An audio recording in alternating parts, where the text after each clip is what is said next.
एक बार फिर से आप सभी का हार्दिक स्वागत, वंदन, अभिनंदन है रिद्धिका हिंदी एकेडमी में। दोस्तों आइए, हम टीजीटी पीजीटी का प्रैक्टिस सेट कर रहे थे। आज प्रैक्टिस सेट संख्या 3 है दोस्तों, जिसकी प्लेलिस्ट मैंने बना दिया है, आप क्रम वाइज देख सकते हैं।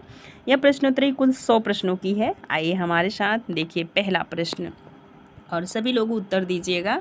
निम्नलिखित में से कौन सी विशेषता आदिकाल की नहीं है? तो ये हिंदी जगत में आदिकाल से ही विभाजन में आप देखेंगे तो आदिकाल, भक्तिकाल, रीतिकाल और आधुनिक काल चलता है। तो यहाँ से आपसे पूछा जा रहा है कि विशेषता आदिकाल की कौन सी विशेषता नहीं है। नहीं को इंडिकेट कीजिएगा। ऑप्शन ए वीरों की गाथाएं, ऑप्शन बी युद्धों का सजीव वर्णन, ऑप्शन सी दरबारी साहित्य, ऑप्शन डी राष्ट्र प्रेम की भावना। यदि आपने खूब अच्छे से प्रवृत्ति पढ़ रखी होगी तो ये प्रश्न आपके लिए इजी होंगे। तो याद रखिएगा, राष्ट्र प्रेम की भावना नहीं थी। आंसर होगा डी। और क्यों नहीं थी? क्योंकि आपने आचार्य रामचंद्र शुक्ल की पुस्तक पढ़ रखी होगी, हिंदी साहित्य का इतिहास, जिसमें उन्होंने, आप देखे होंगे कि हर जगह पे अलग अलग छोटे छोटे राजा थे, आपस में क्या कर रहे थे? लड़ाइयाँ कर रहे थे। तो ऐसा कुछ नहीं था। राष्ट्र की भावना होती तो सब लोग एकजुट होकर विदेशियों से लड़ते, ना कि आपस में लड़ाई लड़ते। और आपने खूब अच्छे से देखा होगा, आदिकाल में बहुत सारे राजा हैं जो लड़ रहे हैं, कवि हैं उनको उत्साहवर्धन उनका कर रहे हैं। तो ये सारी प्रवृत्तियां हैं। तो वीरों की गाथाएं हैं, आप देखेंगे वीरों की गाथाएं प्रवृत्ति के अंतर्गत है। और युद्धों का सजीव वर्णन है, जिससे लग रहा है कि कभी युद्ध के मैदान में बैठ के घटना को देख के लिख रहा है, ऐसा भी आप देखेंगे। और दरबारी साहित्य है, तो ये जो है कि दरबारी साहित्य भी है। और उसके साथ देखेंगे रासो ग्रंथों की प्रचुरता भी है, ज़्यादा मात्रा में रासो ग्रंथ है। और सिंगारिकता भी है, आपसे पूछा जाएगा तो सिंगारिकता भी आदिकाल की प्रमुख प्रवृत्तियों में आता है। और उस समय आदिकाल में जो थे, संपूर्ण भारत में छोटे छोटे राज्य में भारत क्या था? बटा हुआ था। अगर राष्ट्रीय भावना होती तो यह सब नहीं होता, छोटे छोटे राज्यों में बंटवारा नहीं होता। आइए नेक्स्ट प्रश्न देखते हैं। प्रश्न नंबर 2। उज्जवल उज्जल बरन अधीन तन, एक चित्त दो ध्यान, देखत में तो साधु है, निपट पाप की खान। यह रही पंक्ति, और इसका आंसर दीजिएगा। आप देख लीजिए यह पंक्ति किसकी है? कबीर ए नंबर, ऑप्शन बी अमीर खुसरो, ऑप्शन सी रहीम, ऑप्शन डी रसखान। तो यह पंक्ति किसकी है? यही आपसे प्रश्न पूछा जा रहा है। तो यह पंक्ति किसकी है? तो यह पंक्ति है अमीर खुसरो की। अमीर खुसरो आदिकाल के कवि हैं। खुसरो जो है सबसे ज़्यादा अपने मुखरियों के लिए जाने जाते हैं, और इनकी 2 सुखने भी इनकी रचना है। मुकरियाँ है, ढकोसले हैं, और मुक्तक काव्य की जो परंपरा थी, खुसरो ने इसे आगे बढ़ाया था। बहुमुखी प्रतिभा थी इनकी। अमीर जो है कि संगीत, कोस, गज़ल, बहुत सारी ऐसी रचनाएं इन्होंने किए थे। आगे चलेंगे। नेक्स्ट प्रश्न आपके स्क्रीन पर देखिए। बीजक का संग्रह किसने किया था? तो बीजक यह रचना थी जो है कबीर की यह रचना बीजक। तो इसका जो संग्रह है, क्योंकि कबीरदास ने स्वयं लिखा था, मसी कागज छुओ नहीं, कलम गई नहीं हाथ। तो वही आपसे पूछा जा रहा है, बीजक का संग्रह किसने किया था? तो इनके शिष्य थे धर्मदास, रामदास, सुंदरदास, कबीरदास। तो आपसे पूछा जा रहा है बीजक का संग्रह किसने किया था? तो यह किए थे धर्मदास। ए ऑप्शन सही होगा। आगे चलते हैं। सगुण भक्ति तथा निर्गुण भक्ति में मूल अंतर क्या है? गुरु की महत्ता, लीला और अवतार, समन्वयवादिता, सत्संगति। आपसे एक बार प्रश्न पूछा जाता है, निर्गुण और सगुण भक्ति 2 धाराओं में बटा हुआ है। तो कबीर के राम कैसे थे और तुलसी के राम कैसे थे? यदि आपने इस सेंटेंस को समझ लिया है तो आप इस प्रश्न का बहुत अच्छे से उत्तर दे पाएंगे। तुलसी के राम सजीव थे, अवतारवादी थे, लेकिन आप देखेंगे तुलसीदास के जो राम थे वो निर्गुण थे। कैसे थे? निर्गुण थे। तो लीला और अवतारवाद का अंतर है। किसमें अंतर है? सगुण भक्ति और निर्गुण भक्ति में। नेक्स्ट प्रश्न। नेक्स्ट प्रश्न है, कनक कनकते 100 गुनी मादकता अधिकाय।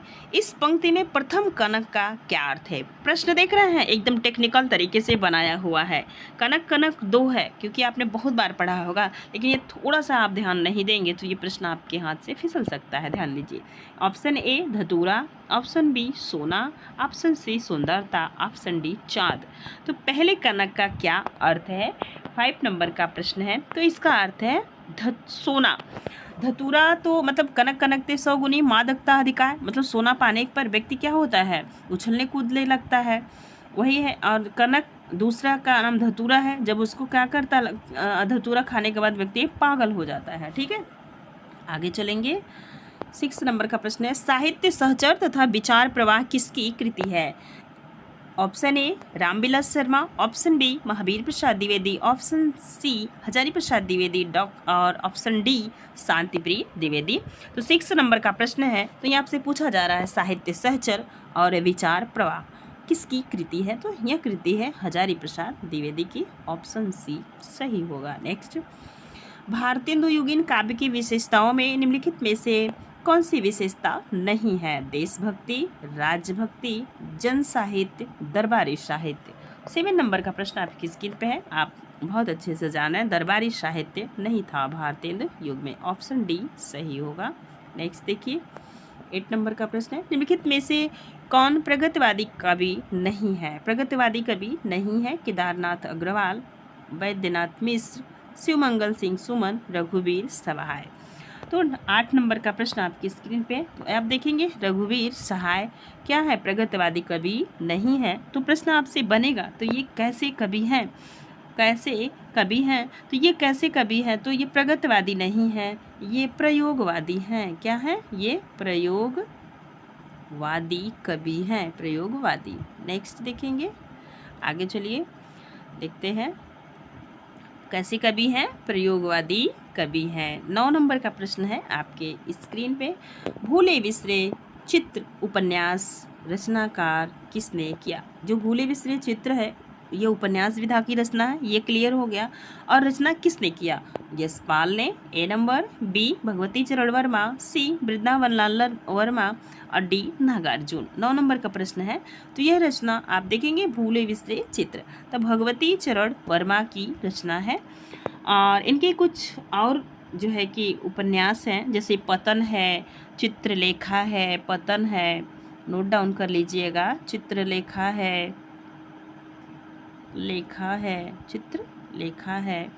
और आप देखेंगे आगे, टेढ़े मेढ़े रास्ते हैं, अपने खिलौने, सामर्थ्य और सीमा, सहति नचावत, राम गोसाई, दो बाके तथा मोर्चाबंदी नामक इनकी 2 कहानी संग्रह है। आपसे पूछा जाता है 2 बाकी कहानी किसकी है? तो ये भी इन्हीं की है, भगवती चरण वर्मा की है।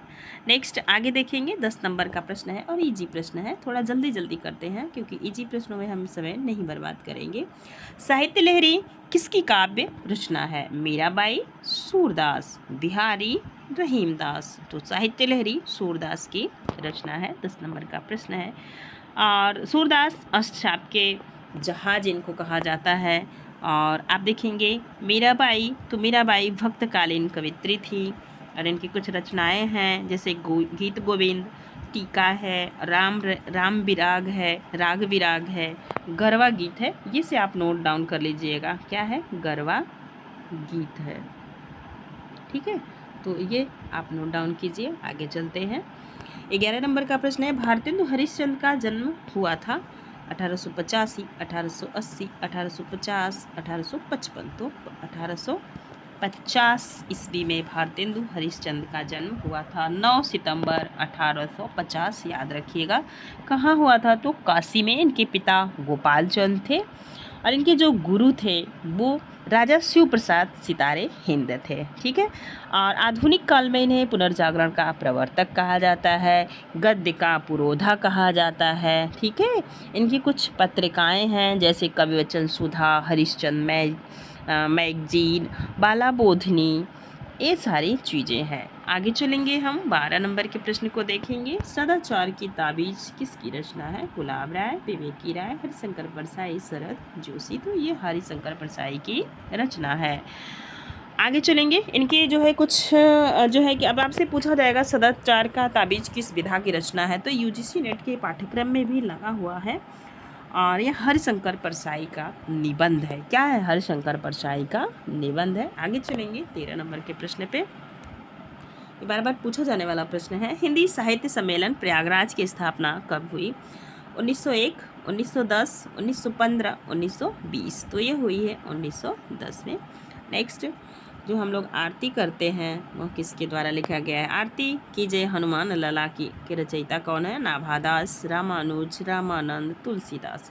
तो 14 नंबर का प्रश्न है, तो यह रचना है रामानंद का। आगे नेक्स्ट प्रश्न, कबीर का संबंध किस काव्य धारा से है? मजेदार प्रश्न है। प्रेम मार्गी सूफी काव्य धारा, ज्ञान मार्गी निर्गुण भक्ति धारा, कृष्ण भक्ति धारा, राम भक्ति धारा। तो ज्ञान मार्गी निर्गुण भक्ति धारा के कबीर थे। नेक्स्ट आगे देखेंगे। आगे जब आप देखेंगे ना तो भक्ति धारा जो होती है ये दो पार्टों में बढ़ गई है, एक तो निर्गुण, दूसरा सगुण। तो निर्गुण को भी दो भागों में बांटा गया है, ज्ञानाश्रयी शाखा, प्रेमाश्रयी शाखा। ज्ञानाश्रयी शाखा के जो प्रतिनिधि कवि हैं वो कबीर हैं और प्रेमाश्रयी शाखा के प्रतिनिधि कवि हैं मलिक मोहम्मद जैसी। और सगुण भक्ति धारा को दो पार्ट में बांटा गया है, राम भक्ति धारा और कृष्ण भक्ति धारा। राम भक्ति धारा में देखेंगे आप तुलसीदास आएंगे, कृष्ण में सूरदास आएंगे। नेक्स्ट देखिएगा, हिंदी का प्रथम सूफी कवि कौन है? मुल्ला दाऊद, जैसी, मुल्ला वजही, कुतुबन। तो 16 नंबर का प्रश्न है, मज़ेदार प्रश्न है, कई बार परीक्षाओं में पूछा गया है। तो ये है मुल्ला दाऊद। आगे देखेंगे नेक्स्ट प्रश्न 17 नंबर का प्रश्न है। प्रश्न इजी है तो थोड़ा जल्दी जल्दी कीजिए, आंसर दीजिएगा आप लोग। तुम जी नि जानो गीत है, यहु निज ब्रह्म विचार, किसने कहा? कबीर, रैदास, सूरदास, तुलसीदास। 17 नंबर का प्रश्न है तो आप ध्यान देंगे। यह कहे हैं कबीर, यह कबीर की पंक्ति है। नेक्स्ट देखिए, किस रचना को छंदों का अजायब घर कहा जाता है? कई बार पूछा गया प्रश्न है। रामचरितमानस, चंद छंद वर्णन की महिमा, रामचंद्रिका, पृथ्वीराज, रासो। 18 नंबर का प्रश्न है तो आप ध्यान देंगे। यह जो है रचना जिसे अजायब घर कहा जा रहा है रामचंद्रिका है और केशवदास की रचना है। किसकी रचना है? तो केशवदास की रचना है। आगे चलेंगे नेक्स्ट प्रश्न 19 नंबर का, भूषण को कवि भूषण की उपाधि किसने दिया, किसने प्रदान की थी? तो शिवाजी, छत्रसाल, सोलंकी राजा रुद्र, इनमें से कोई नहीं। तो यह प्रदान किए थे सोलंकी राजा रुद्र। 19 नंबर का प्रश्न है और आपसे पूछा जाता है कि ये सोलंकी इन्हें कब जो है भूषण नाम से इन्हें कहा था? इनका क्योंकि वास्तविक नाम घनश्याम था तो इन्हें ये उपमा मिली कवि भूषण की। नेक्स्ट प्रश्न देखिएगा, मतीराम की भाषा है तो सभी जानते हैं मतीराम रीतिकालीन काव्यधारा के थे। तो बोलचाल की ब्रजभाषा, साहित्यिक ब्रजभाषा और साहित्यिक अवधी, साहित्यिक राजस्थानी। तो ये रीतिकाली कवि थे तो उस समय भाषा सबसे प्रसिद्ध कौन सी थी? तो ब्रजभाषा थी। कौन सी थी? 20 नंबर का प्रश्न है तो इनमें से जो आंसर होगा ये होगा साहित्यिक ब्रजभाषा। बोलचाल की ब्रजभाषा नहीं, साहित्यिक ब्रजभाषा। भारतेंदु युग के नाटककार हैं श्रीनिवास दास, प्रसाद, हरिकृष्ण प्रेमी, वृंदालाल वर्मा। तो कौन है भारतेंदु युग के प्रसिद्ध लेखक?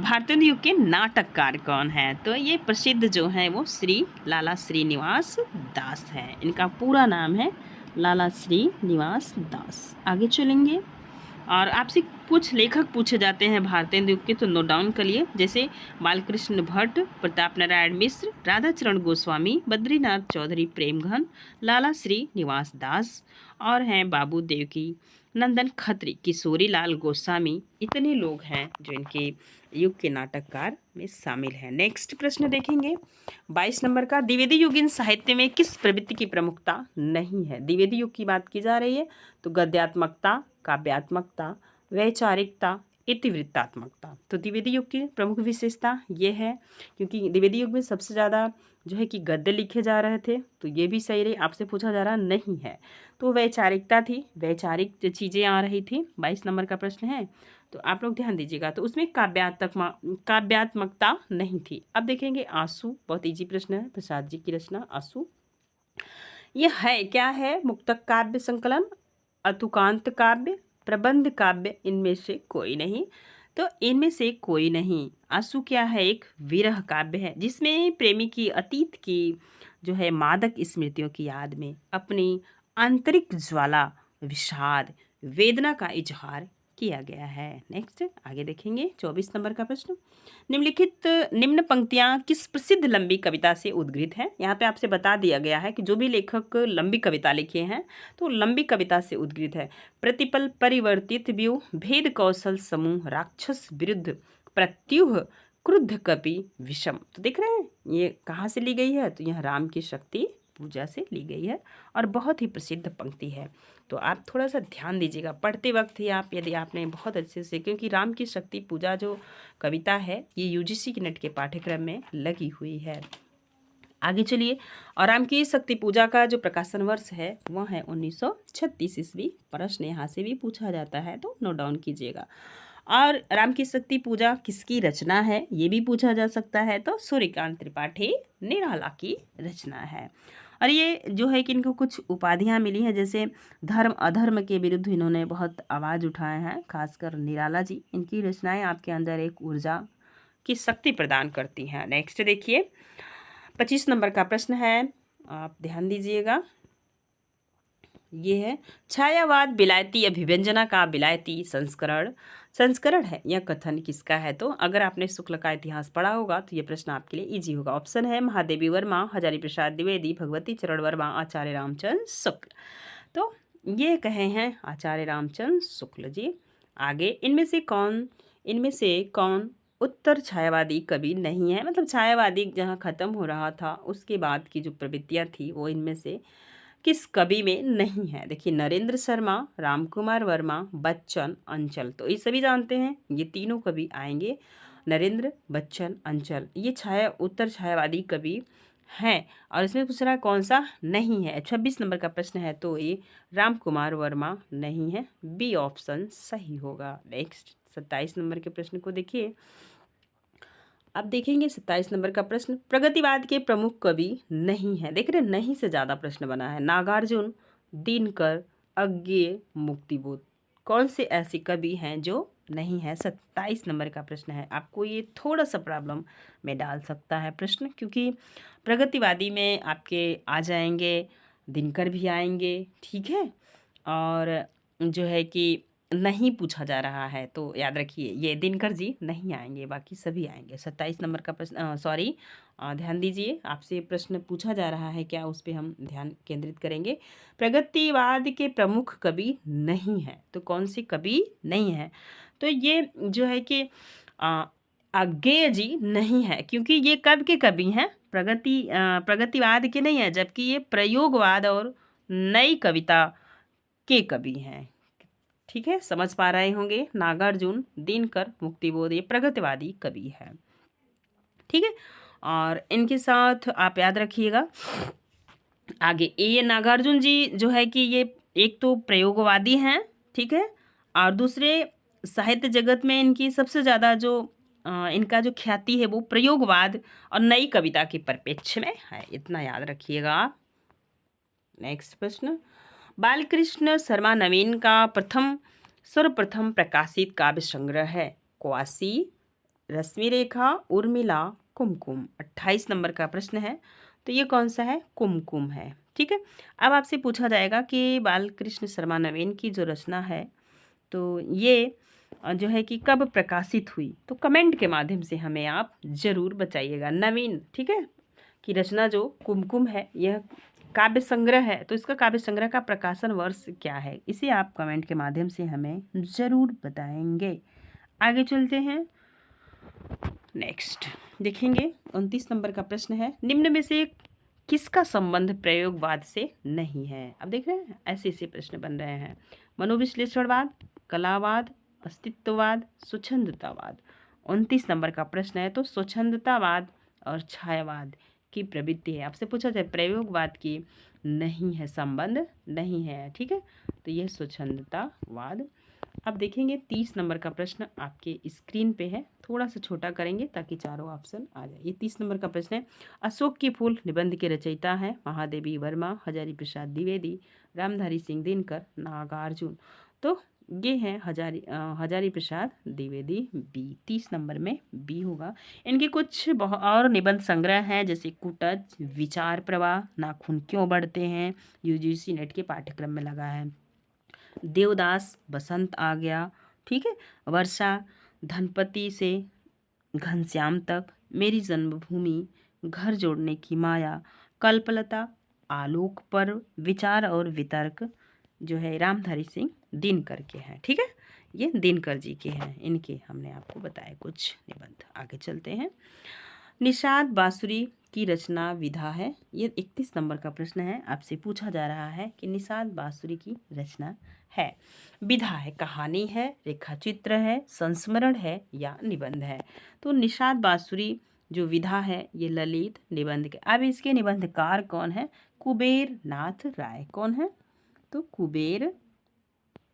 कुबेर नाथ राय हैं। कौन है? कुबेर नाथ राय, इन्होंने लिखा है, ये इन्हीं का निबंध है। अब आप आगे देखिए नेक्स्ट प्रश्न। हिंदी का मौलिक नाटक है, हिंदी का मौलिक नाटक है, कौन सा है? आनंद रघुवंदन, नील देवी, अंधेर नगरी, प्रहलाद चरित। ये प्रश्न थोड़ा सा आपको उलझा सकता है, तो याद रखिएगा। ये जो है ये महाराजा विश्वनाथ सिंह कृत आनंद रघुवंदन है, रघुनंदन है। नेक्स्ट 33 नंबर का प्रश्न है। जयशंकर प्रसाद के करुणालय का नाट्य रूप है, तो करुणालय कैसा है? तो एकांकी है, प्रतीकात्मक नाटक है, ऐतिहासिक नाटक है कि गीति नाट्य है? तो डी ऑप्शन सही होगा। आगे चलेंगे। कल्पांतर है, कल्पांतर क्या है? तो ये 34 नंबर का प्रश्न है आपके स्क्रीन पे, ध्यान दीजिए। कल्पांतर क्या है? काव्य नाटक है, गीति नाट्य है, महाकाव्य है, खंड काव्य है, कैसा है ये? तो कल्पांतर जो है वो गीति नाट्य है। तो अब आपसे पूछा जाएगा कि कल्पांतर किसका गीत नाट्य है? तो गिरजा कुमार माथुर का है। किसका है? गिरजा कुमार माथुर, ठीक है। आगे चलेंगे, माथुर जी का है। नेक्स्ट प्रश्न 35 नंबर का। लहरों के राजहंस के नाटककार हैं मोहन राकेश, विष्णु प्रभाकर, अमृतलाल नागर, अमृत राय। यही अमृत राय हैं जो मुंशी प्रेमचंद के पुत्र हैं। आगे चलेंगे, ध्यान दीजिए। अभी 35 नंबर का प्रश्न का उत्तर दे के जाइए। लहरों के राजहंस के नाटककार हैं, तो 35 नंबर के प्रश्न का उत्तर होगा मोहन राकेश। मोहन राकेश द्वारा लिखा गया यह नाटक है। इनके अन्य नाटक बहुत प्रसिद्ध हैं, जैसे आधे अधूरे और आषाढ़ का एक दिन, ये हैं सारे नाटक। आगे चलेंगे। 36 नंबर का प्रश्न है। सिंगार और वीर रस प्रधान नाटक है, तो मयंक मंजरी, बकरी, सच्चा धर्म और माधवी। तो माधवी किसका नाटक है? कमेंट के माध्यम से बताइए आप।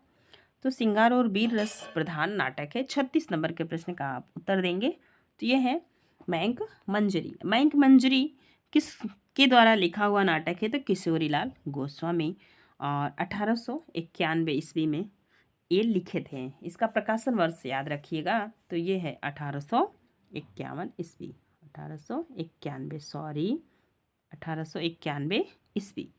नेक्स्ट, सिंगार और वीर रस प्रधान यह नाटक है। ये प्रश्न पूछा जा सकता है, कई बार रिपीटेड है। पृथ्वीराज की आंखें शीर्षक के रचयिता हैं उदय शंकर भट्ट, रामकुमार वर्मा, लक्ष्मी नारायण सेठ, गोविंद दास। तो ये किसका नाटक है? तो रामकुमार वर्मा का है। इजी प्रश्न है। आगे चलिए।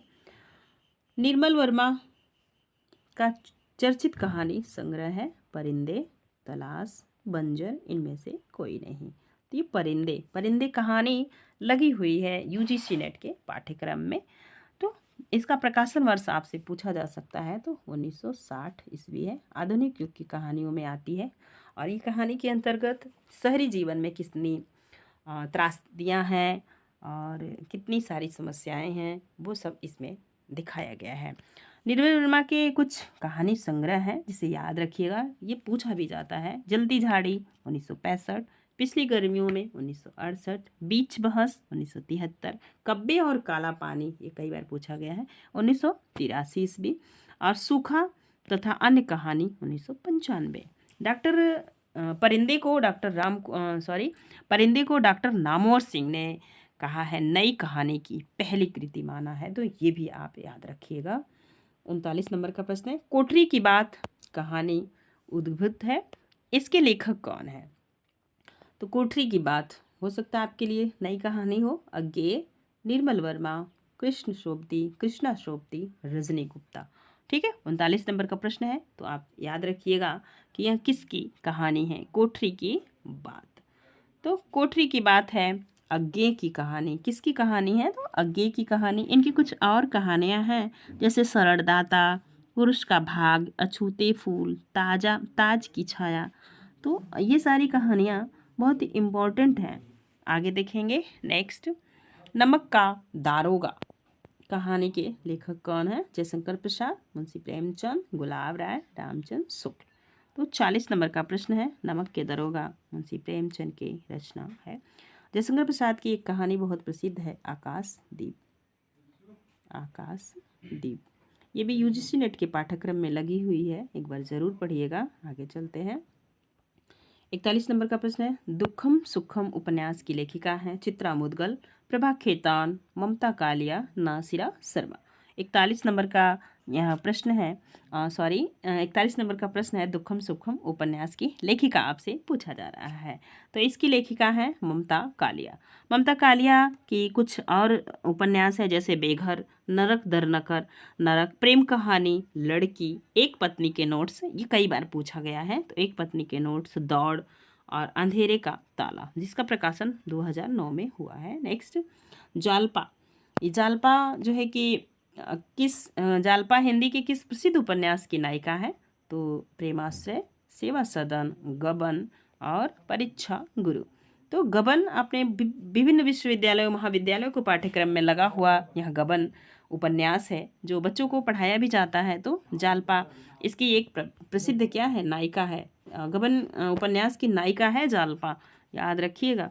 और इसमें जो है कि अन्य जो है पात्र है जैसे रमानाथ, देवी दीन, रतन जोहरा, दयानाथ, रमेश बाबू।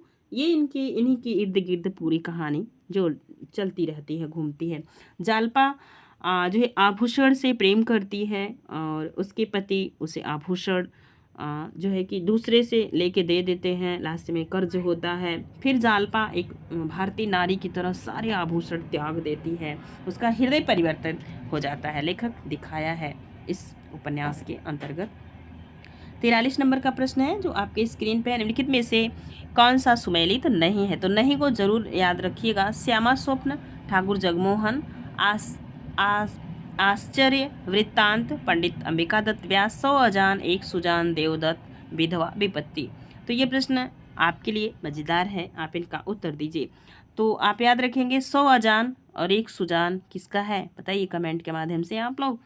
सी नंबर तो इसका है, तो ये देवदत्त नहीं है। इनके जो रचनाकार हैं वो हैं बालकृष्ण भट्ट। और आपसे पूछा गया सुमेलित नहीं है, बाकी सभी सुमेलित हैं, नोट डाउन कर लीजिएगा। ये आगे 44 नंबर का प्रश्न है आपके स्क्रीन पर, निम्नलिखित में से कौन सा सुमेलित नहीं है? वही सुमेलन वाला प्रश्न आया है, ध्यान दीजिएगा। देव कवित रत्नाकर, मतिराम, रसराज, भूषण, अलंकार, प्रकाश, पद्माकर, प्रबोध, पचासा। तो 44 नंबर के प्रश्न में क्या जो है कि नहीं है? तो कवित रत्नाकर किसकी रचना है? तो यह रचना है सेनापति की, ध्यान दीजिएगा। रीतिकाली कवि है सेनापति, यह देव की रचना नहीं है, सेनापति की रचना है। बाकी सभी जो है कि सुमेलित है। नेक्स्ट 45 नंबर का प्रश्न, यात्रा वृत्तांत के लेखक एवं यायावर के रूप में जिनकी प्रसिद्धि है वे हैं नागार्जुन, राहुल संकीर्त्यायन, सेठ गोविंद दास, महादेवी वर्मा। तो राहुल संकीर्त्यायन जो है यायावर के नाम से जाने जाते हैं। और इनकी जो है कि कुछ घुमक्कड़ जिज्ञासा भी इन्हें कहा जाता है। तिब्बत में 1.25 वर्ष, यूरोप मेरी यूरोप यात्रा 1935 में, मेरी तिब्बत यात्रा 1937 में। और इन्होंने घुमक्कड़ शास्त्र श्रीलंका की यात्रा में दिखाए हैं। घुमक्कड़ शास्त्र में जैसे श्रीलंका की यात्रा, मेरी लद्दाख की यात्रा, रूस में 25 मास, जापान की यात्रा, इनकी बहुत सारे यात्रा वृत्तांत हैं, इनकी कृतियां हैं जो इनके जीवन को उज्जवल बनाई हुई हैं। अब देखेंगे 46 नंबर का प्रश्न, तुम्हारी यह दंतुरित मुस्कान मृतक में भी डाल देती जान देगी जान।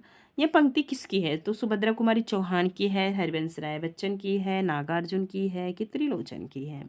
40 नंबर का प्रश्न है जो आपकी स्क्रीन पे है। तो यह पंक्ति नागार्जुन की है। नागार्जुन की मुस्कान दंतुलिक मुस्कान शीर्षक से उद्गृत है। नागार्जुन का कई नाम है, जैसे यात्री उपनाम से इन्होंने संस्कृत और मैथिली की कविताएं लिखे थे। और मैथिली में जो इनकी रचित एक बहुत प्रसिद्ध है कृति है, जैसे पत्रहीन नग्न गाछ, कई बार पूछा गया है, जिसका प्रकाशन 1968 ईस्वी में हुआ है। और इसी पे जो है कि पत्रहीन नग्न गाछ में जो है इनको 1968 का जो साहित्य अकादमी सम्मान मिला था, इसी रचना पे मिला था। आगे चलेंगे और इनका जो वास्तविक नाम है बैद्यनाथ मिश्र। आगे बाबा उपनाम से भी इन्होंने लिखा है। आगे देखिए 47 नंबर का प्रश्न है, दिए गए विकल्पों में से द्रविड़ परिवार की भाषा कौन सी है? कन्नड़, असमिया, उड़िया, बंगला। तो ये कन्नड़ कैसी भाषा है? 47 नंबर का प्रश्न है, तो ये ए नंबर इसका सही होगा। तो कन्नड़, कन्नड़ द्रविड़ भाषा परिवार की है। ठीक है, आगे देखेंगे ब्रजभाषा का विकास किस अपभ्रंश से हुआ? सौरसेनी, पैचासी, मागधी, अर्धमागधी।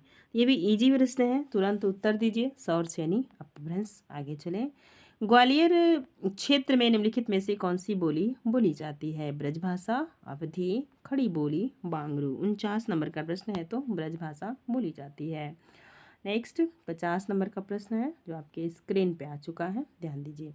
निम्नलिखित खड़ी बोली हिंदी की उत्पत्ति हुई है मागधी अपभ्रंश से, अर्धमागधी से, सौरसेनी से, पैचासी से। तो बहुत ही इजी प्रश्न है, सौरसेनी अपभ्रंश से।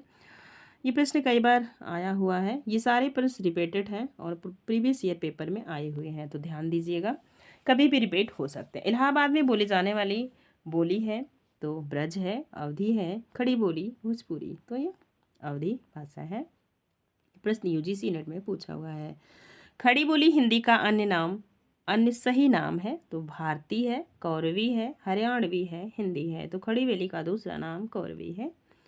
नेक्स्ट 53 नंबर का प्रश्न है आपकी स्क्रीन पर, बिहारी हिंदी का विकास किस प्राकृतिक अपभ्रंश से माना जाता है? सौरसेनी, मागधी, अर्धमागधी, पैचासी। ये भी इजी प्रश्न है, बताएं आप। बिहारी हिंदी का जो क्षेत्र माना जाता है वह कौन सा है? तो मागधी है। आगे चलेंगे, वर्तमान में इसे बिहार है, पटना के इर्द गिर्द यहाँ बोली जाती है। आगे चलिए, पटना, गया, हजारीबाग, ये सारे क्षेत्र में आता है। अब देखेंगे 54 नंबर का प्रश्न, अष्टछाप के कवि हैं? तो स्वामी हरदास, हित हरिवंश, प्रियादास, कुंभन दास। तो कौन है? कुंभन दास। डी नंबर सही होगा। अब ये प्रश्न का उत्तर दीजिए, कई बार रिपीटेड होता है। निम्नलिखित में से किस लेखक का संबंध फोर्ट विलियम कॉलेज से था? तो फोर्ट विलियम कॉलेज से प्रश्न ना बने हिंदी जगत में, ऐसा संभव नहीं है, तो याद रखिएगा, उत्तर दीजिए फटाफट। ए नंबर है राजा लक्ष्मण सिंह, शिव प्रसाद सितारे हिंद। बी है रामप्रसाद निरंजनी, बैकुंठ नाथ मिश्र, जुगल किशोर बाल मुकुंद गुप्त और लल्लू लाल सदल मिश्र। तो ये है डी नंबर। अब आपसे एक प्रश्न पूछा जाता है, फोर्ट विलियम कॉलेज की स्थापना कब हुई थी?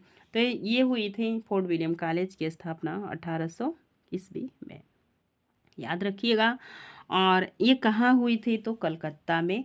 और इनके जो प्रमुख 4 लेखक थे उनमें से हैं लल्लू लाल, और जिसे आप देख रहे हैं, और एक है प्रेम सागर सदल मिश्र, और एक है जो है कि लल्लू लाल की एक रचना है प्रेम सागर, और सदल मिश्र की है रचना है नासकेतो पाख्यान। ये दोनों लेखक थे, 2 लोग बाहर से काम करते थे, 2 लोग अंदर से काम करते थे, टोटल 4 लेखक थे।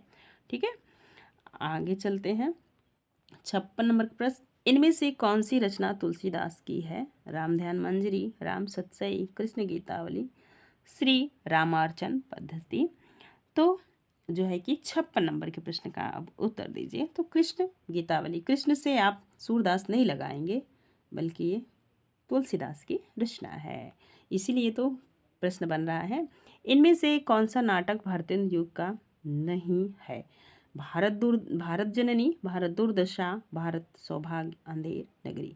तो देखने से बहुत ही इजी प्रश्न है, तो समय ना बर्बाद करते हुए तुरंत चलते हैं आंसर पे। भारत सौभाग्य इनका नहीं है। तो आपसे ये पूछा जा सकता है भारत सौभाग्य किसका है? तो ये प्रश्न मज़ेदार बना ना। तो एक प्रश्न में बहुत सारे प्रश्न आपको मिलेंगे, ऐसी बात नहीं है कि नहीं मिलेंगे। तो यह है भारत सौभाग्य, जो रचना है बद्री नारायण चौधरी प्रेमघन। प्रेमघन इनका उपनाम है। इनके दो चार नाटक आप नोट डाउन कीजिए, जैसे वेश्या विनोद है 1886, प्रयाग, और प्रयाग रामा गमन है 1940 आगे चलते हैं। यह प्रश्न देखिए बहुत मज़ेदार है। रस के अनुसार अपस्मार है। क्या है अपस्मार? एक प्रकार का उपमान जिसमें उपमेय की हेयता सिद्ध की जाती है। संचारी भाव का एक प्रकार है। आधुनिक रसाचार्यों द्वारा खोजा गया एक रस है। काव्य में एक प्रकार का दोष है। तो आप पढ़े होंगे भरत मुनि ने रस में कुल 33 संचारी भाव दिए हैं। कितने दिए हैं? कई बार यह प्रश्न बना है। भरत मुनि के अनुसार रसों की संख्या 8 है और 33 संचारी भाव हैं। संचारी भाव में से ही एक प्रकार है, वो क्या है? अपस्मार। तो ये संचारी भाव का एक प्रकार है। बी नंबर ऑप्शन सही होगा। आगे चलिए 59 नंबर के प्रश्न पे। प्रश्न अच्छे लगे तो प्लीज़ लाइक ज़रूर कीजिएगा। मेहनत के लिए मेरे थोड़ा सा चैनल को सब्सक्राइब कीजिए, अपने मित्रों में साझा कीजिए दोस्तों। आगे चलेंगे 59 नंबर का प्रश्न है। 33 संचारी भाव में जैसे हर्ष, विषाद, त्रास, लज्जा, ग्लान, चिंता, शंका, असूया, अमर्ष, मोह, गर्व, उत्सुकता, उग्रता, चपलता, दीनता, जड़ता, आवेग, निर्वेद, धृति, मति, विबोध, वितर्क, श्रम, आलस्य, निद्रा, स्वप्न, स्मृति, मद, उन्माद, अवहिथ्या और अपस्मार।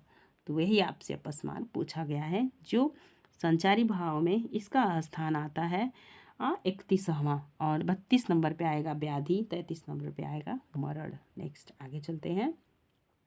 59 नंबर का प्रश्न है, सरल या साधारण वाक्य किसे कहते हैं? जो छोटा हो, जिसका अर्थ सरलता से समझ में आ जाए, जिसमें एक कर्ता एक और अनेक क्रियाएं हो, जिसमें एक उद्देश्य एक विधेय हो, एक ही क्रिया हो, यही डी सही होगा 59 नंबर के प्रश्न में, आप याद रखिएगा। आगे चलेंगे, देखेंगे शुद्ध वर्तनी का चयन कीजिए। 60 नंबर का प्रश्न है, इसे देखिए। जो भी प्रश्न आपको समझ में ना आए, आप उसे अपने डायरी में नोट कर लीजिएगा।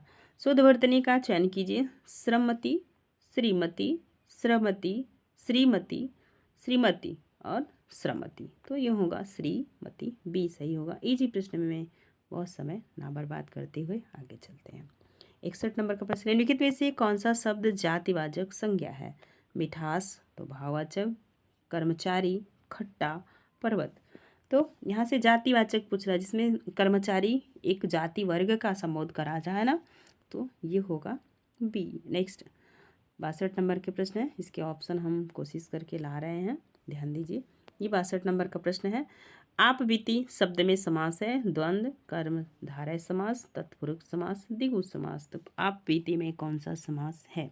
तो आप बीती, इसमें आप देख रहे हैं तो कर्ता और क्रिया वाला सिस्टम आ रहा है, और इसका जब आप विग्रह करेंगे तो ये आएगा आप पर बीती, पर लग जा रहा है तो ये हो जाएगा तत्पुरुष, अधिकरण तत्पुरुष समास का एक भेद में आएगा, क्योंकि यहाँ से पूछा जा सकता है। अब देखेंगे कुछ संधि से प्रश्न है। सुक्ति का सही संधि विच्छेद होगा, तो ये बड़ा सु है, तो इसे तोड़ेंगे तो सु बन जाएगा और प्लस उक्ति, ठीक है, ये बनेगा सुक्ति। तो 63 नंबर के प्रश्न में आपने देखा, अब यहाँ पे ऊ बना, ऊ और प्लस ऊ, बड़ा ऊ बन जाएगा, ठीक है, तो ये हो जाएगा सुक्ति। तो यहाँ पे बड़ा सु आ गया, ठीक है। और ये जो है संधि पूछा जाएगा किस प्रकार की है, तो यह दीर्घ स्वर संधि के अंतर्गत आएगा। नेक्स्ट 64 नंबर का प्रश्न है, कौन सा शब्द अश्व का पर्यायवाची नहीं है? घोटक, तुरंग, जम्बुक है। तो जम्बुक इसका पर्यायवाची शब्द नहीं होगा। ऑप्शन नंबर सी सही होगा। 64 नंबर का प्रश्न था। अब देखिए 65 नंबर के प्रश्न को। ये है प्रश्न, निम्नलिखित वाक्यों में से निम्नलिखित वाक्य में एक में करण कारक के विभक्ति चिन्ह का प्रयोग हुआ है। करण कारक, कर्ता ने कर्म को करण से, तो कैसे में हुआ है करण कारक का प्रयोग? ऑप्शन को थोड़ा सा पढ़िएगा, ध्यान दीजिए। ए नंबर, पैर से चलना यात्रा। पैर से चलना क्या है? यात्रा है। प्राणों से चलना जीवन है। समुदाय से चलना समाज है। देश और काल से चलना इतिहास है। ठीक है। ए नंबर। बी, आकाश से गिरी एक बूंद, कहीं मोती और कहीं विष तो कहीं कीचड़ बनी। रेल से उतरा मुसाफिर, ईश्वरचंद विद्यासागर को कूली समझ बैठा। पेड़ से गिरता सेब न्यूटन द्वारा स्थापित गुरुत्वाकर्षण सिद्धांत का आधार बना। ठीक है। तो आपने देखा आकाश से गिरी, क्या गिरी? बूंद, तो अलगाव हो गया, यहाँ पे अपादान हो गया। क्या हुआ? अपादान। रेल से उतरा मतलब रेल से यात्री अलग हुआ, तो यहाँ पे भी अपादान हो गया। पेड़ से गिरता सेब मतलब सेब अलग हुआ, तो यहाँ भी अपादान हो गया। बचा को जाके कौन सा मिला करण कारक में? तो ऑप्शन नंबर ए 65। ठीक है। अब 65 नंबर प्रश्न, उम्मीद है मुझे खूब अच्छे से आप समझ पाए होंगे। ऐसे ही ऑप्शन को हटाते हुए हम अपने आंसर तक पहुंच जाते हैं। आप देखिए आगे चलते हैं 66 नंबर के प्रश्न पे। 66 नंबर के प्रश्न को देखिए, इसका फॉन्ट थोड़ा सा छोटा है तो आप जूम करके देखिएगा। निम्नलिखित में से कौन सा शब्द तत्सम नहीं है? अमी, मनुष्य, स्तंभ, गमन। तो इजी प्रश्न है, यहाँ पे सीधा पूछ रहा है तत्सम नहीं है। तो 66 नंबर का प्रश्न है, इसमें होगा अमी। अमी हलाहल मत भरे, श्याम श्वेत रत्नार। नेक्स्ट, वर्तनी की दृष्टि से इनमें से शुद्ध शब्द है तो यानी, शुचि, शुष्क, कौन सा शुद्ध है? तो आपको कौन सा लग रहा है? 67 नंबर में यानी शब्द, सॉरी ध्यान दीजिए, एक बार फिर से देखते हैं। यानी, शुचि, शुष्क। 67 नंबर का प्रश्न है, तो आपसे पूछा जा रहा है अशुद्ध है। देख रहे हैं, मैंने शुद्ध समझ लिया था, यही मिस्टेक हुआ था। तो ये शुद्ध है, ये भी शुद्ध है और ये भी शुद्ध है, ये अशुद्ध है। ए नंबर, ए ऑप्शन सही होगा। ऐसी ही गलतियां एग्जाम में हो जाती हैं, ध्यान दीजिएगा। अट्टालिका का तद्भव रूप है अटाला, अटल, अटारा, अटारी। 68 नंबर का प्रश्न है, तो आप ध्यान दीजिएगा क्या होगा? अटारी। ठीक है। आगे चलते हैं, पूछा रहा है तद्भव रूप, तत्सम पूछता तो ये सब होते। 69 नंबर का प्रश्न है, अचरज का तत्सम रूप निम्नलिखित में से कौन सा है? इहा, स्पृहा, आश्चर्य, लिप्सा। तो वैसे भी आपसे पूछा जा रहा है तत्सम, तो 69 नंबर के प्रश्न में होगा जो है कि आश्चर्य। ठीक है, सी नंबर सही होगा। अब हम चलेंगे 70 नंबर के प्रश्न को देखेंगे।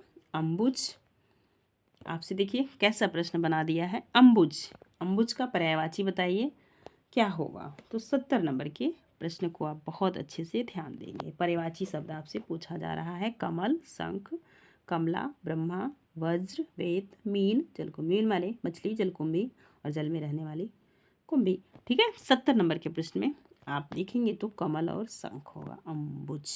नेक्स्ट प्रश्न है 71 नंबर का, वह दिन भर पढ़ता रहता है, रेखांकित पद में अव्यय है। क्या अव्यय है भाई?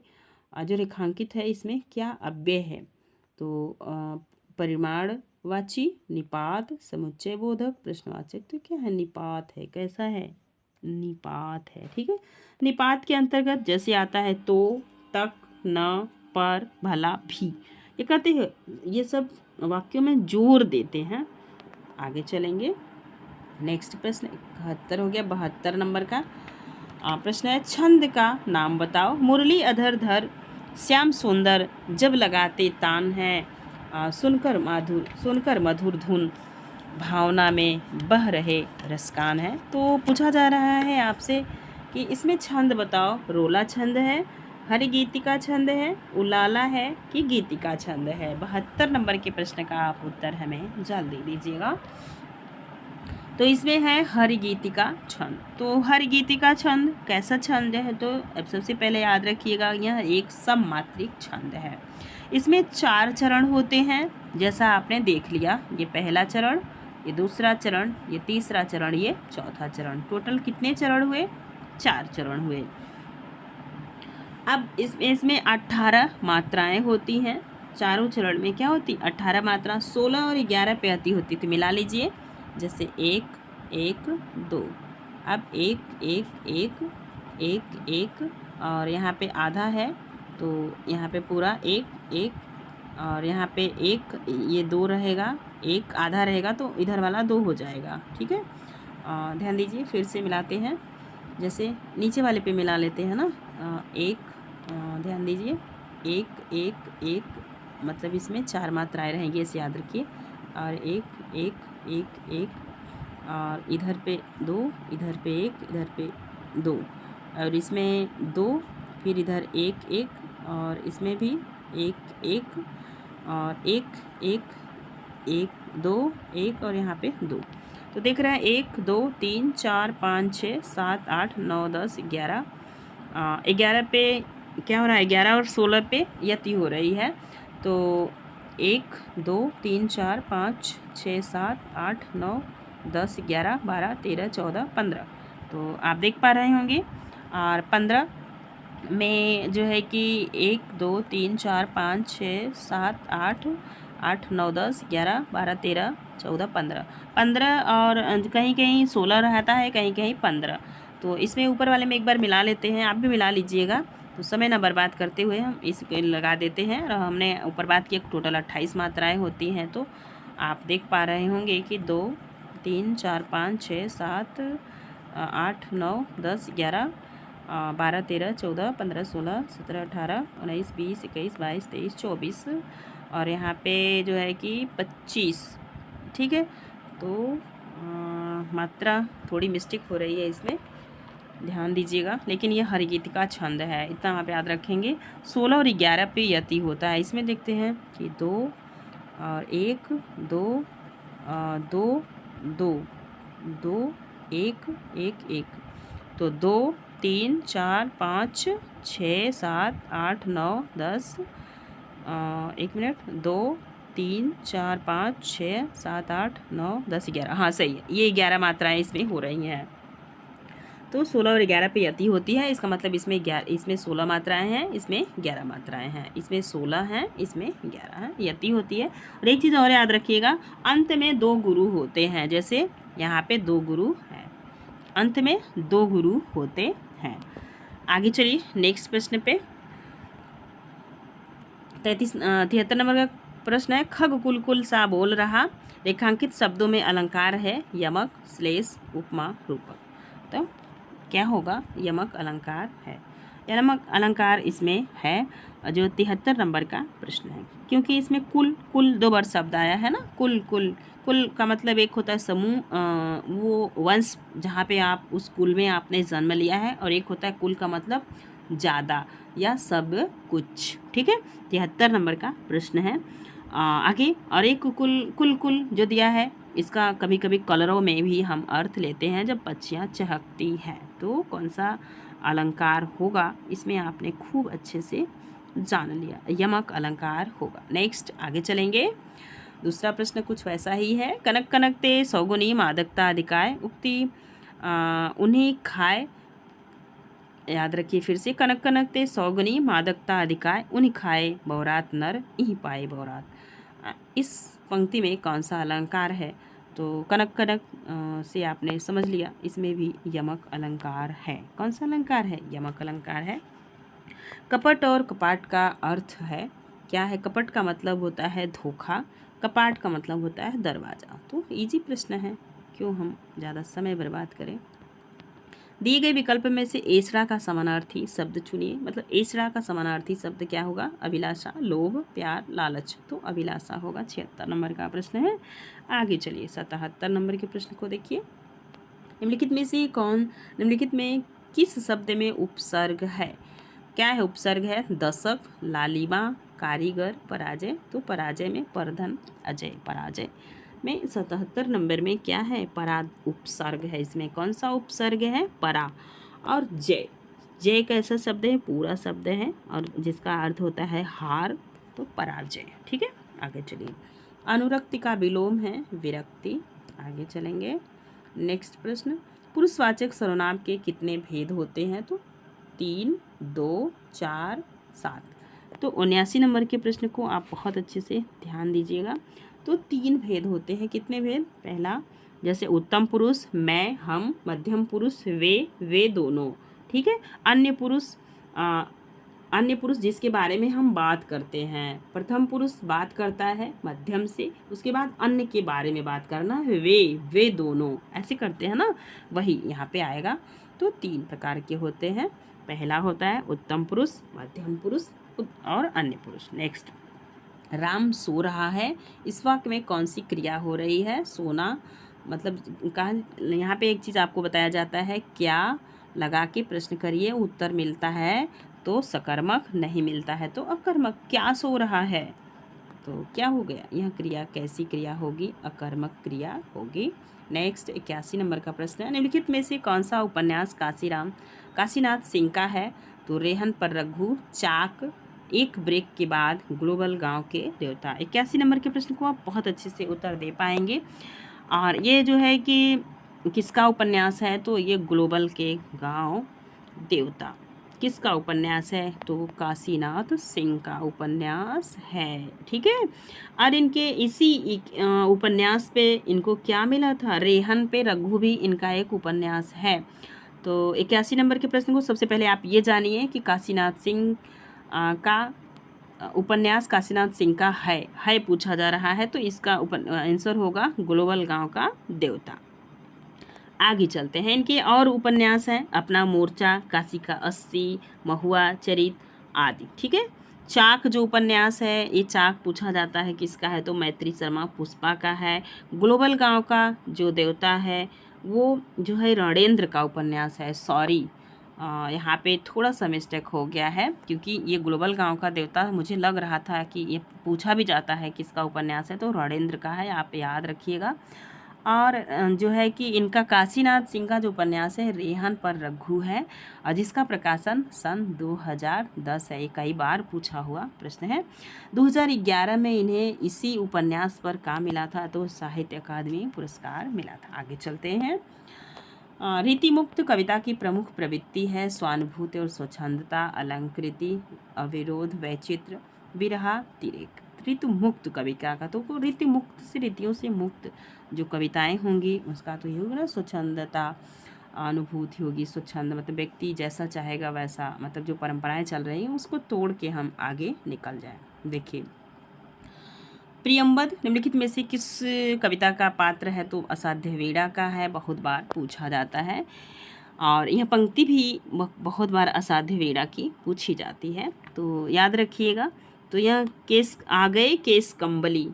ठीक है, प्रियंबद केस कंबली, ये इनके पात्र हैं। पंक्तियाँ बहुत बार आती हैं, प्रियंबद केस कंबली। और ये अज्ञेय की रचना है। किसकी रचना है, तो अज्ञेय की है। अज्ञेय को प्रयोगवादी कवि हैं, अभी हमने ऊपर देखा था। ठीक है, अब देखिए, इनको एक चीज़ और उपमा दी जाती है कि ये जो है कि इनका जो व्यक्तित्व है अज्ञेय जी का, ये अस्तित्ववाद में आस्था रखने वाले कवि हैं। इसको भी आप याद रखिएगा। 84 नंबर का प्रश्न है, निम्न में से तालव्य ध्वनि है, तो ट है, प है, क है। क कंठ से बोली जाती, प ओष्ठ से बोली जाती है, ट मूर्धा है। यहाँ से कुल मिला के सी इसका ऑप्शन सही होगा, सा। देखिए, फिर एक प्रश्न वैसा ही कुछ बना, स का उच्चारण स्थान क्या है, तो कंठ है, तालु है, दंत है, मूर्धा है, तो क्या है, तालु है। 85 नंबर के प्रश्न का उत्तर तालु होगा, जिसका आप अभी ऊपर देख लिए। धातु के अंत में जोड़े जाने वाले प्रत्यय हैं क्रिया द्योतक प्रत्यय, कृत प्रत्यय, तद्दीप प्रत्यय, भाव द्योतक प्रत्यय। 86 नंबर का प्रश्न है, तो ये कृत प्रत्यय है जो क्रिया के साथ जोड़ा जाता है। ठीक है, धातु के साथ जोड़ा जाता है, उसे कृत प्रत्यय कहते हैं। और तद्दित प्रत्यय, जो तद्दित प्रत्यय वो होता है जो है कि संज्ञा इन सर्वनाम विशेषण उस विशेषण के साथ में जोड़ा जाता है। तो कृत आपसे पूछा जाता है ना कि प्रत्यय दो प्रकार के होते हैं, कृत प्रत्यय और तद्धित प्रत्यय। तो कृत प्रत्यय हरदम कहाँ जोड़े जाते हैं, जहाँ पे क्रिया होती है। ठीक है, आगे नेक्स्ट प्रश्न आप देखिएगा 87 नंबर का। राधा बहुत ही सुंदर लड़की है, वाक्य में कौन सा विशेषण है, बहुत ही सुंदर है। तो किसकी कल्पना की जा रही, परिणामवाचक विशेषण, संख्यावाचक विशेषण, गुणवाचक विशेषण, सर्वनामिक विशेषण, इनमें से कोई नहीं। तो क्या है, तो यहाँ पे गुण की उसकी बताया जा रहा है, गुण बताया जाता है, सुंदर है लेकिन बहुत सुंदर है, तो गुणवाचक विशेषण है। 188 नंबर, निम्नलिखित वाक्यों में से अपूर्ण भूतकाल पहचानिए। रामू खाना खा रहा था, माँ खाना बना चुकी थी, माँ खाना बना चुकी है, मुझे बाहर जाना है, हम घूमने जाएंगे। तो रामू खाना खा चुका था, देख रहे हैं, रामू खाना मतलब यहाँ कुछ अपूर्ण भूतकाल, बीता तो है, अपूर्ण है। रामू खाना खा रहा था मतलब जब आप आ रहे थे तो आपने देखा रामू खाना खा रहा था। ठीक है, नेक्स्ट देखिए 89 नंबर प्रश्न है, इनमें मूक का अनेकार्थक शब्द नहीं है। प्रश्न को ध्यान से पढ़िएगा। गूंगा, चुप, शांत, विवश। तो क्या नहीं है, मूक का अनेकार्थक शब्द कौन सा नहीं है। ठीक है, 89 नंबर के प्रश्न को आप ध्यान दीजिए। तो क्या होगा, तो शांत होगा। मूक का मतलब होता है बोलना, चुप, विवश, गूंगा। तो मूक का अनेकार्थक शब्द कौन सा नहीं है, तो क्या है, शांत नहीं है। ठीक है, और मूक का अनेकार्थक जो शब्द है वो है जैसे चुप है और विवश है और क्या है, गूंगा है, लेकिन शांत अनेकार्थी शब्द नहीं है। ठीक है, शांत कैसा शब्द नहीं है, तो अनेकार्थी शब्द नहीं है। 90 नंबर का प्रश्न है, अंदर अंदर कढ़ाई में गुड़ पकाना, ज्ञान होना, गुप्त मंत्रणा करना, अपने में सीमित रहना, काम ना आना, तो गुप्त मंत्रणा करना। 91 नंबर के प्रश्न, यहाँ से 91 से 95 नंबर तक के प्रश्न जो है वो एक जो है कि गद्यांश पे डिपेंड है। गद्यांश को एक बार तेजी से पढ़ देते हैं, इसके बाद आप आराम से स्क्रीनशॉट लेके पढ़िएगा, फिर उत्तर को ध्यान दीजिएगा। साहित्य का आधार जीवन है, इसी नींव पर साहित्य की दीवार खड़ी है, उस पर अटारियां, मीनार, गुम्बद बनते हैं, उन्हें देखने को भी जी नहीं चाहेगा। जीवन परमात्मा की सृष्टि है, इसलिए सुबोध, सुगम तथा मर्यादाओं से परिमित है। जीवन परमात्मा को अपने कार्यों का जवाबदेह है या नहीं मालूम, लेकिन साहित्य तो मनुष्य के सामने जवाबदेह है। इसके लिए कानून है जिनसे वह इधर उधर नहीं हो सकता। जीवन उद्देश्य ही आनंद है। तो यहाँ पे प्रश्न आगे बनेगा, तो इसे इंडिकेट कर लिएगा पढ़ते वक्त। मनुष्य जीवन पर्याप्त आनंद की खोज में लगा रहता है। किसी को वह रत्न द्रव्य में मिलता है, किसी को भरे पूरे परिवार में, किसी को लंबे चौड़े भवन, किसी को ऐश्वर्य में, किंतु साहित्य का आनंद इस आनंद से ऊंचा है। तो अभी प्रश्न बनेगा कि किसका आनंद सबसे ऊंचा है, तो साहित्य का, याद रखिएगा। उसका आधार सुंदर और सत्य है। क्या है, सुंदर और सत्य है। वास्तव में सच्चा आनंद सुंदर और सत्य से मिलता है। कई प्रश्न बनेंगे, यहीं से देखिएगा।